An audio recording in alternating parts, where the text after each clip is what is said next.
Perang ini tidak bisa kita bilang bahwa ini tidak ada sangkut pautnya dengan agama. Ini bukan perang agama. Sebenarnya orang yang mengatakan seperti itu seperti orang yang sudah kehilangan harapan, ya, orang yang sudah kalah sebelum berperang, atau dia mungkin berusaha menghibur dirinya.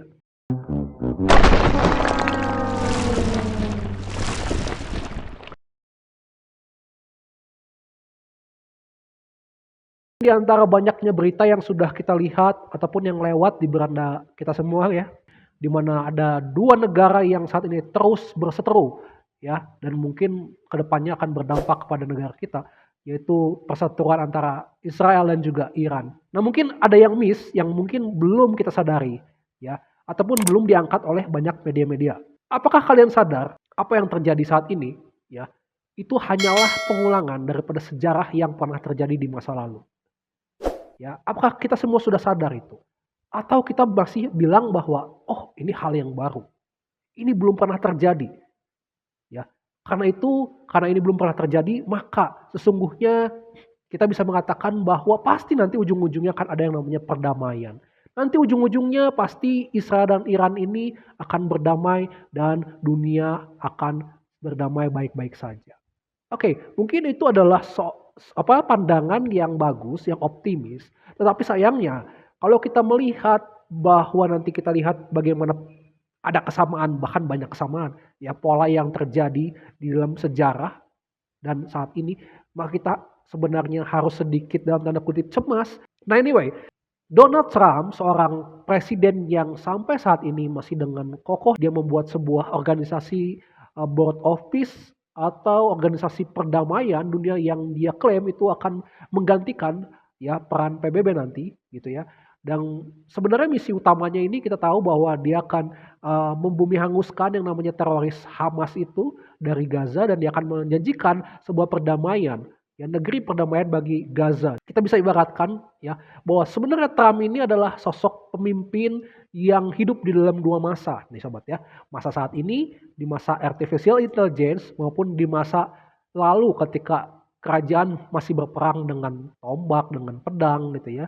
Nah, kalau di masa lalu seorang raja yang ingin mempertahankan tahtanya dia memiliki seorang adik kandung di mana adik kandungnya ini dianggap sebagai orang yang setia, menemani, memberikan nasihat, bahkan memberikan makanan, memberikan perlindungan, menemaninya ketika dia tidur bahkan. Tapi di sisi lain raja ini juga punya seorang sahabat dekat, seorang seorang sobat gitu ya, di mana sobatnya ini seumuran dengan dia, setara dengan dia, kekuatannya sama dengan dia gitu ya. Sehingga untuk mempertahankan kedudukannya dia berpikir dia punya satu siasat bahwa eh, dia perlu adiknya, di mana adiknya ini dia pikir nanti keturunannya pasti akan mendukung kekuasaannya dengan lama. Ya namanya juga satu keluarga gitu ya.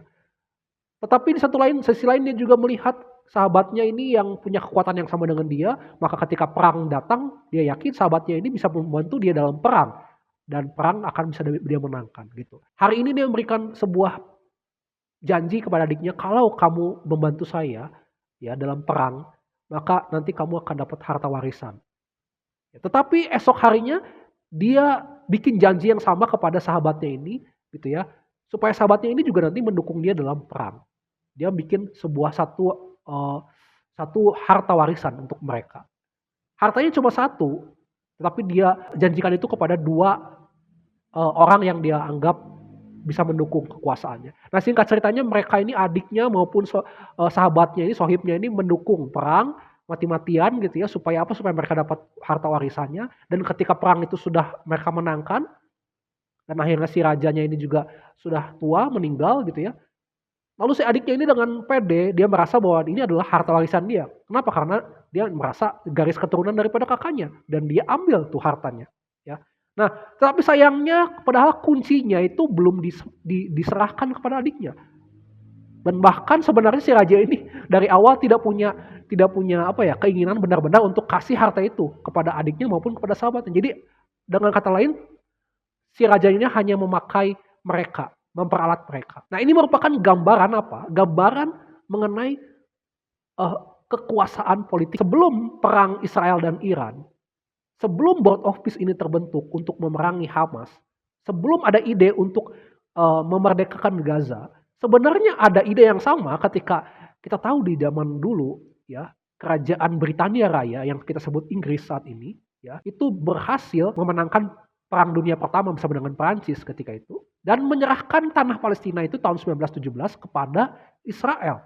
Untuk Israel ini akhirnya punya tanah kemerdekaan bagi mereka yang disebut dengan Perjanjian Balfour yang mereka menangkan di Perang Armageddon. Ketika Inggris juga Perancis dan sekutunya itu berhasil mengalahkan kerajaan Ottoman.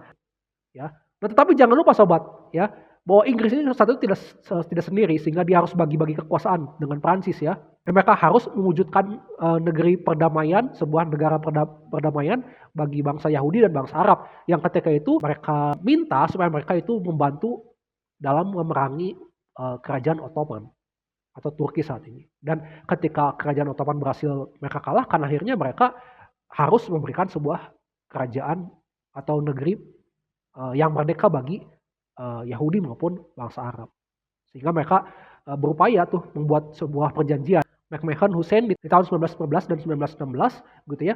Bahkan juga setelah itu ada perjanjian Balfour tadi kepada orang Yahudi ya tahun 1917. Dan setelah itu bahkan ada juga mandat Palestina yang isinya itu memberikan Palestina sebagai wilayah internasional atau wilayah netral gitu ya, tidak dalam penguasaan Inggris maupun Prancis. Nah, kenapa begitu?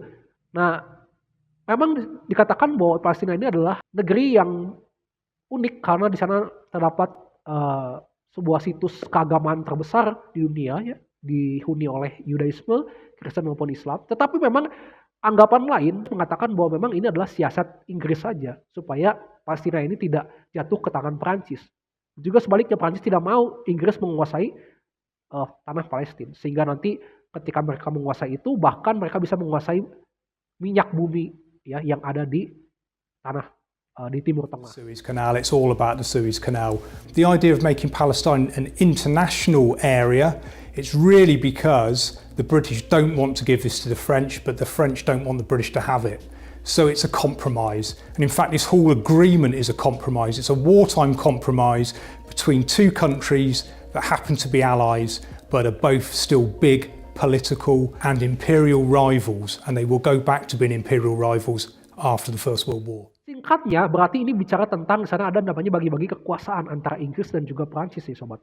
Karena nyatanya ketika tadi awalnya mereka sudah dibantu oleh bangsa Yahudi, oleh bangsa Arab gitu ya, sebagai adik mereka, sebagai sahabat mereka, ternyata pun mereka tidak benar-benar memberikan negara yang merdeka, baik bagi bangsa Arab, baik juga bagi bangsa Yahudi. Sampai saat ini, Inggris maupun Prancis tidak memberikan itu.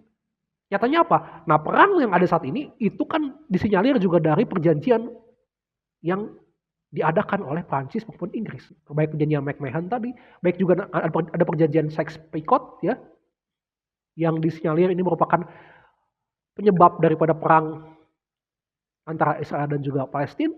Apa yang diwariskan oleh Britania Raya, kerajaan waktu itu berkuasa, superpower ketika itu, hanyalah surat-surat perjanjian yang bisa ditafsirkan dengan multitafsir, baik oleh Israel, baik juga oleh bangsa Arab. Bagi bangsa Yahudi, bagi bangsa Israel, perjanjian Balfour 1917 ini merupakan kemerdekaan bagi mereka. Mereka tidak mau tahu bagaimana janji Inggris kepada bangsa Arab. Bagaimana mandat Palestina itu menjatuhkan tanah Palestina sebagai tanah yang netral. Dan bagi bangsa Arab, ya, mereka melihat perjanjian McMahon tahun 1919 ini sebagai perjanjian awal sebelum ada perjanjian Balfour yang mereka pandang itu sebagai kemerdekaan bagi mereka, bagi bangsa Arab. Terkhusus juga bagi bangsa Palestina yang saat itu kebetulan dihuni oleh orang-orang Muslim dari Arab yang senasib dengan bangsa-bangsa Arab. Tapi kenyataannya apa? PBB tetap memihak toh kepada Israel. Kepada perjanjian Balfour, mandat Palestina yang ada 1920 ini malah berpihak kepada perjanjian Balfour. Mereka tidak mau memandang kepada perjanjian McMahon. Ya, kenapa? Pertama, jelas bahwa di situ di dalamnya ada kepentingan antara Inggris dan juga Perancis, ya, yang mereka sama-sama ego, ya, tidak mau kehilangan daerah kekuasaan mereka, sehingga mereka malah mau membagi tanah bangsa Arab bukannya memberikan kemerdekaan kepada bangsa Arab.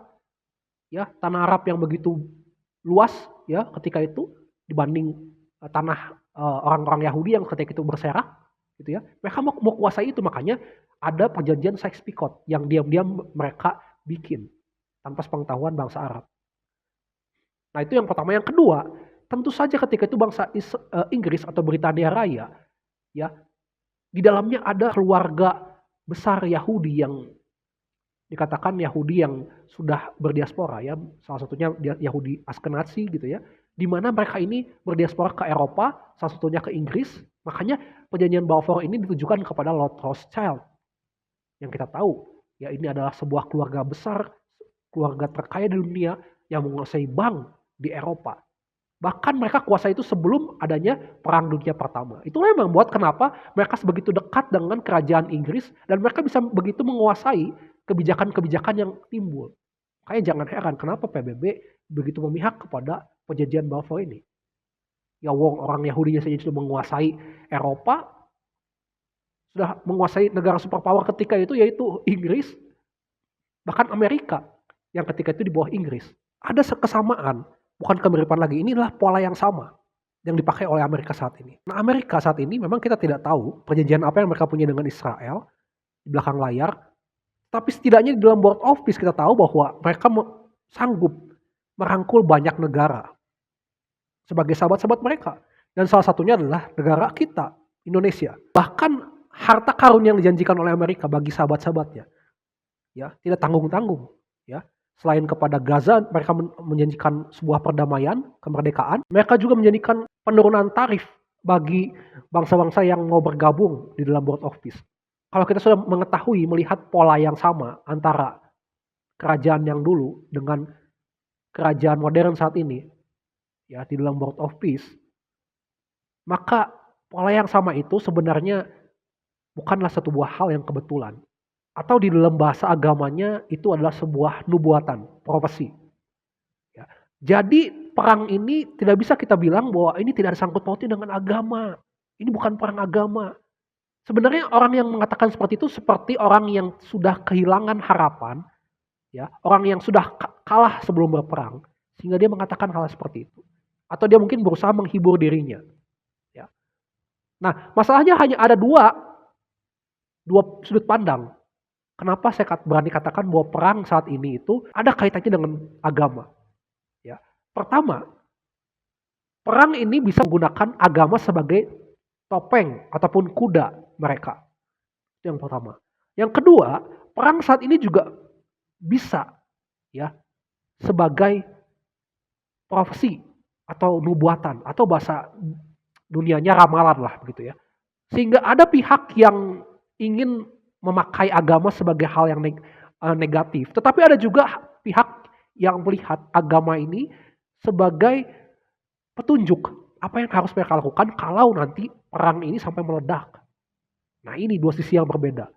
Tentu saja kalau orang yang memakai agama ini sebagai kuda tameng mereka akan mati-matian membela baik itu Palestina maupun Israel, ya salah satu di antara mereka, meskipun yang mereka lakukan ini salah, kejahatan, kekejian. Yang penting mereka merasa bahwa salah satu dari antara mereka adalah termasuk agama saya, maka saya harus bela itu. Ini berbeda dengan orang yang memakai agama sebagai profesi atau penubuatan atau wahyu tadi, atau ramalan lah gitu ya. Mereka akan membaca situasi perang ini dan mereka akan melihat mana yang benar dan mana yang salah yang dilakukan oleh salah satu di antara kedua negara yang sedang bertikai. Misalnya kita lihat di dalam Wahyu pasal ke-17. Salah satu buku nubuatan, salah satu sabda Allah yang konsisten mencatat tentang perang yang akan datang itu adalah yang terdapat di dalam sabda Allah, kitab Wahyu ini. Ini merupakan kitab yang sampai sejauh ini saya baca paling konsisten dan tidak ada kitab yang bisa menandinginya bahkan. Kenapa? Karena dia mencatat perang-perang yang akan terjadi kemudian. Salah satunya adalah perang Harmagedon yang sudah berlangsung di masa lalu dan itu akan kembali berlangsung nanti. Perhatikan Wahyu pasal 17 mengatakan, lalu datanglah seorang dari ketujuh malaikat yang membawa ketujuh cawan itu dan berkata kepadaku, mari ke sini, aku akan menunjukkan kepadamu putusan atas pelacur besar. Ya, jadi pelacur besar ini adalah simbol daripada bangsa Babel yang dulu pernah ada, tetapi nanti atau bahkan sekarang ini sedang ada, sudah muncul, ya. Sebuah kerajaan yang begitu sombong, angkuh, yang dihuni oleh roh yang jahat, yang duduk di tempat yang banyak airnya, dengan dia raja-raja di bumi telah berbuat cabul dan penghuni-penghuni bumi telah mabuk oleh anggur percabulannya. Dalam roh aku dibawanya ke padang gurun dan aku melihat seorang perempuan duduk di atas seekor binatang yang merah ungu, yang penuh tertulis dengan nama-nama hujat. Binatang itu punya 7 kepala dan 10 tanduk. Perhatikan ya. Dan perempuan itu memakai kain ungu dan kain kirmizi yang dihiasi dengan emas, permata dan mutiara. Dan di tangannya ada suatu cawan emas penuh dengan segala kekejian dan kenajisan percabulannya. Dan pada dahinya tertulis suatu nama, suatu rahasia. Babel besar, ibu dari wanita-wanita pelacur dan dari kekejian bumi. Dan aku melihat perempuan itu mabuk oleh darah orang-orang kudus dan darah saksi-saksi Yesus. Dan ketika aku melihatnya, aku sangat heran. Lalu kata malaikat itu kepadaku, mengapa engkau heran? Aku akan mengatakan kepadamu rahasia perempuan itu dan rahasia binatang yang memikulnya. Binatang yang berkepala 7 dan bertanduk 10 itu. Adapun binatang yang telah kau lihat itu telah ada namun tidak ada. Perhatikan, binatang yang tadi yang dikatakan adalah bangsa Babel ini, itu telah ada dulu namun tidak ada saat ini. Ya, ia akan muncul nanti dari jurang maut dan ia menuju kepada kebinasaan. Dan mereka yang diam di bumi, yaitu mereka yang tidak tertulis di dalam kitab kehidupan sejak dunia dijadikan, artinya orang-orang yang tidak masuk ke dalam kerajaan surga, orang-orang yang akan mengalami penderitaan, yang akan masuk ke dalam neraka kelak, itu ketika mereka melihat kemunculan kerajaan Babel yang baru ini, pemerintahan yang baru saat ini, yang berkuasa sewenang-wenang, mereka nanti akan heran apabila mereka melihat bahwa binatang itu telah ada namun tidak ada dan akan muncul lagi. Yang penting di sini ialah akal yang mengandung hikmat. Ketujuh kepala itu adalah 7 gunung yang di atasnya perempuan itu duduk. Ketujuhnya adalah juga 7 raja. 5 diantaranya sudah jatuh. Jadi 5 ini sudah jatuh. Ya, zaman dulu sudah jatuh, sudah hancur. Ya, dan yang satu ada dan yang lain belum datang. Dan yang satu ini jika dia datang, ia akan tinggal seketika saja. Dan binatang yang pernah ada dan yang sekarang tidak ada itu, ia sendiri adalah raja ke-8. Ya, dan namun demikian 1 dari ke-7 itu dan ia menuju kepada kebinasaan. Dan ke-10 tanduk yang telah kau lihat itu adalah 10 raja yang belum mulai memerintah. Tetapi 1 jam lamanya mereka akan menerima kuasa sebagai raja bersama-sama dengan binatang itu. Mereka seia sekata kekuatan dan kekuasaan mereka berikan kepada binatang itu. Mereka akan berperang melawan anak domba. Mereka akan berperang melawan Tuhan Yesus, Sang Mesias. Ya, tetapi anak domba atau Mesias itu akan mengalahkan mereka karena ia adalah Tuhan di atas segala Tuhan dan Raja di atas segala raja. Di situ tadi ada satu buah pemerintahan yang nanti akan datang. Ya, yang datang itu adalah saat zaman sekarang ini, ketika pemerintahan dunia itu ditunggangi oleh sebuah roh jahat, sehingga apapun perkataan mereka bilang mau bikin kedamaian di dunia ini, itu adalah sebuah bullshit. Ya, mereka akan pakai motivasi yang jahat. Dan pemerintahan itu ada 7 raja pewaris dari kerajaan yang sudah ada sebelumnya, dari kerajaan Britania Raya, bahkan sebelumnya kerajaan Romawi, kerajaan Yunani, kerajaan Persia, itu mereka warisi itu. Dan juga ada 10 raja ahli warisnya. Ya, kalau 7 pewaris tadi sudah sudah berlalu, sudah hancur, maka 10 raja kemudian yang akan menggantikan mereka itu adalah raja-raja pewarisnya, anak-anaknya. Ya, entah apakah mereka saat ini sedang bergabung dalam Board of Peace, dalam sebuah organisasi dunia yang saat ini berkuasa di dunia. Yang paling penting adalah mereka nanti akan melawan pemerintahan Allah. Makanya mereka mengatakan, selalu bilang perdamaian, tetapi mereka sebenarnya penolak perdamaian yang daripada Allah. Dan yang penting juga adalah binatang yang telah ada ini, ya, atau si pemerintahan yang telah ada ini, namun tidak ada saat ini, itu akan ada. Di dalam bahasa Yunani-nya Hoedes in ok estin. Artinya Hoedes itu sudah pernah ada, ya, dulu, namun tidak ada saat ini.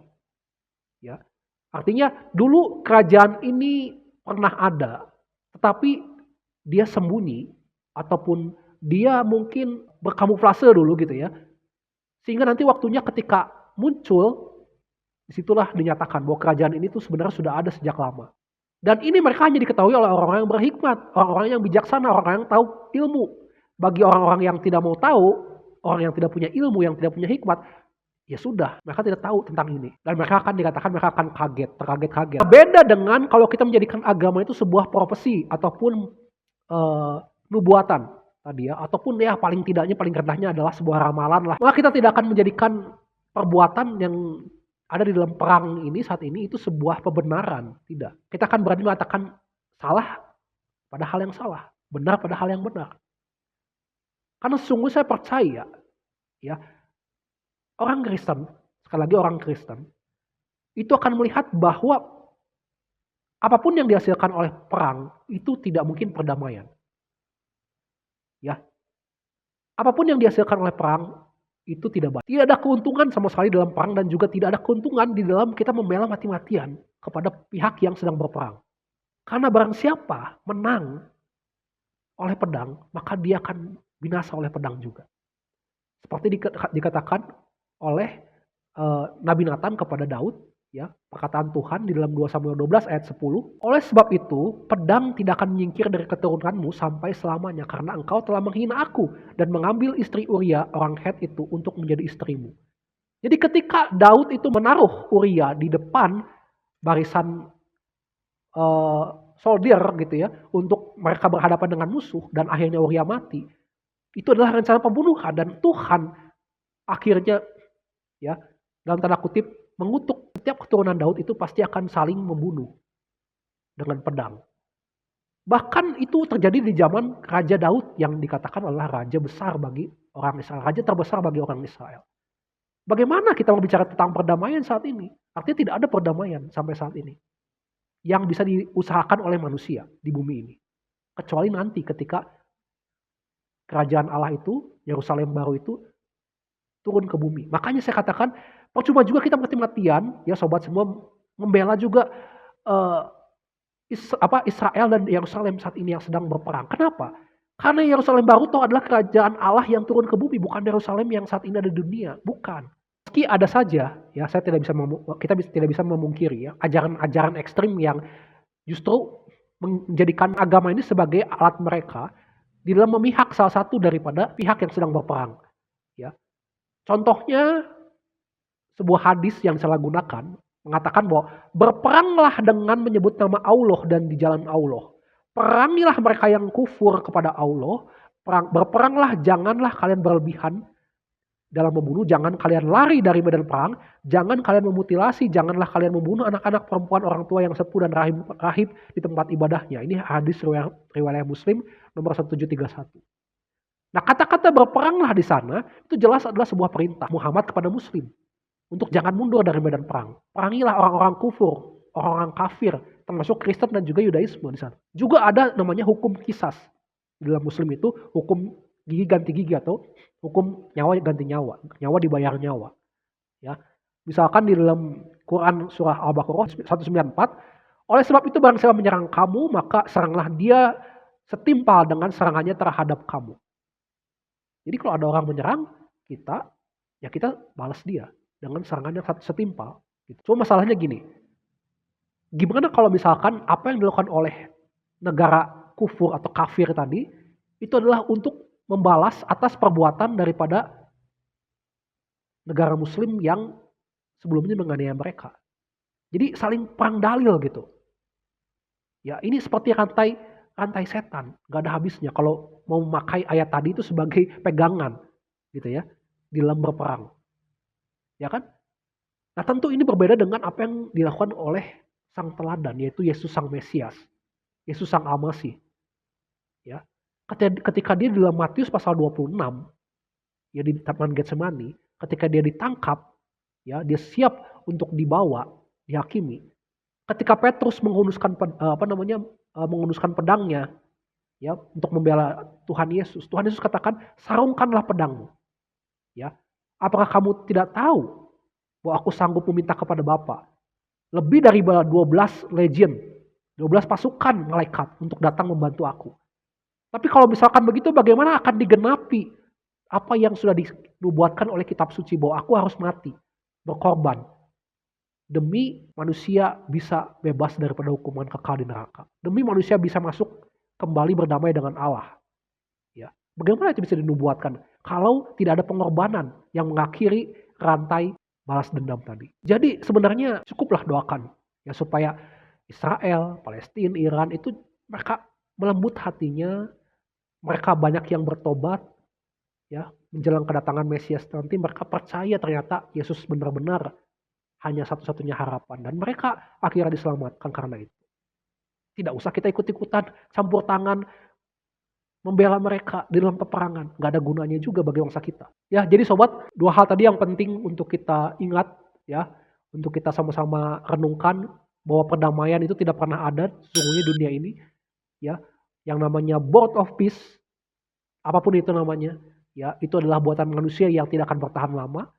Dan karena itu kita mungkin patut mulai bertanya pada diri kita sendiri, berjaga-jaga supaya kita tidak masuk ke dalam perangkap mereka, ya, ke dalam perkataan mereka, janji-janji mereka yang manis yang sudah sejak dulu itu dibuatkan supaya kita masuk ke dalam perangkap mereka dan endingnya kita malah hancur. Karena kita tahu tadi yang kedua, ya, bahwa peperangan ini yang saat ini terjadi itu sudah merupakan pengulangan pola yang sama dengan sejarah yang sudah ada dulu, di mana dalangnya selalu berganti-ganti topeng, berganti wajah, ya, dan mereka ini nanti kelak juga akan melawan, ya, melawan kerajaan Allah, melawan Tuhan.